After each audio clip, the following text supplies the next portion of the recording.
and welcome to Love and the Planets. And I'm Margaret in Dublin. And I'm Armand Diaz in New York. So this week, Armand, we're really looking at the week of July the 10th. And it's kind of an interesting week because we've had so much going on in the skies that, it's just been so active and really pretty tense the past few weeks. And this week feels a little bit to me, I don't know if you agree with me, that there's a little bit of a lull. It's not quite as tense. I mean, I know that the sun is opposite Pluto on Monday, and we're going to, of course, talk about that. But it just doesn't feel like we're being bombarded one transit after another, so that there's been such a high level of anxiety and stress and agitation. So do you agree?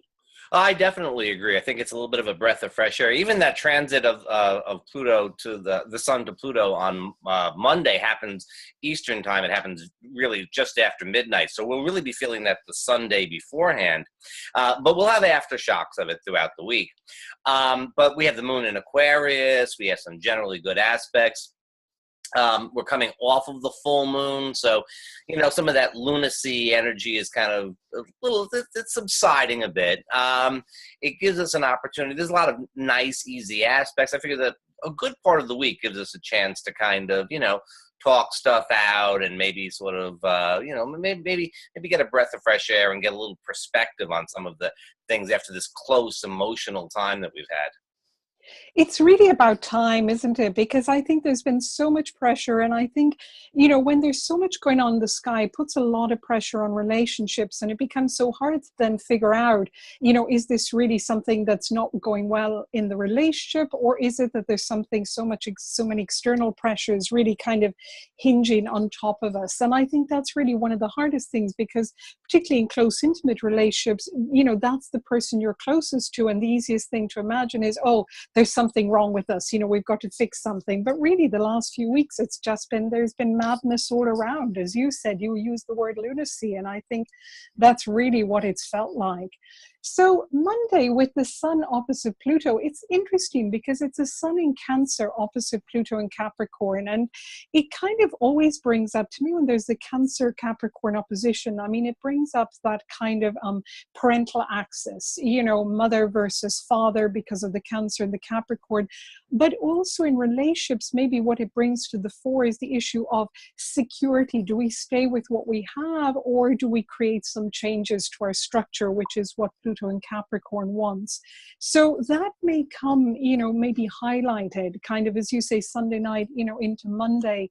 What do we want? Do we go with what's familiar? Do we go with what's easy and comfortable? Or do we kind of, allow some changes or encourage some changes to happen?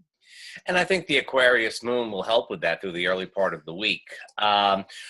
Then when we get towards the end of the week, we have the last quarter moon in Aries. The energy gets a little bit more bubbly at that point in time. That could be the time after having sort of had the experience of it with Sun Pluto and talked it out with the Aquarius moon, we may find that it's more towards the weekend that we sort of come to a decision. It has a lot of make it or break it type of energy. What with it being Aries, the moon being in Aries, the sun is still in protective Cancer, so there's a little bit of a push-pull that way. Aspects that are sparkling hot from the moon to Uranus and Pluto as they are from Aries lately. So it's it could really be a week of kind of coming to a decision. Although, I want to point out, too, that, those hot Aries aspects on Friday and the weekend, they could make for a really fun time.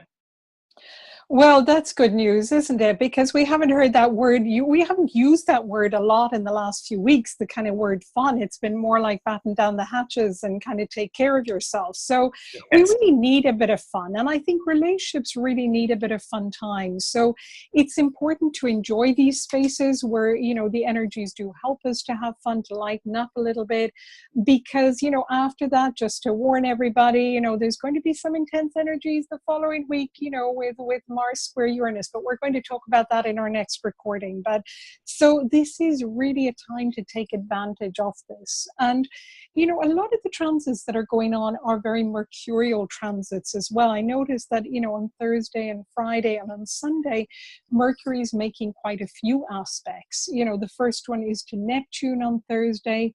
So that might be a little bit of confusion, but also a little bit of a dreamy one. So it kind of could be quite a pleasant one and quite a creative one. And then, of course, there's the sextile to Jupiter on Friday in Libra. So that feels like quite an expansive one. So I think that might be what you were saying as well about having fun, that there's a sense of expansion. So maybe go out, have a nice dinner, have a nice conversation, have some laughter, really. I think it's definitely a time for that. I think it's a time for feeling open, having some fun, even socializing, just getting out. We are coming into, as you say, the following week, things are going to get kind of heavy. And what with eclipses coming, I think really the rest of July and August is going to be a long, hot summer. And it's, this would be the time to get ready for it, and get ready for it by feeling good. And there was the bell going off, letting us know that absolutely, yes, it is going to be a long, hot summer. And just to let our listeners know that we're planning to do a recording on the eclipses and relationships a little bit closer, of course, to the August eclipse, when it's really going to get incredibly hot, particularly for the US, of course. And we won't get the eclipse here in Ireland, but it'll be very interesting to see what happens, with the US with the eclipse going over. So that's really kind of, I think, everything I can think of for this week. Is there anything we've left out, Armand? I'm sure there is. There's always more in astrology. You always think of something else, but let's leave it at that and just send people off to have some fun for a week. Great. And see you next week. Bye-bye. Bye.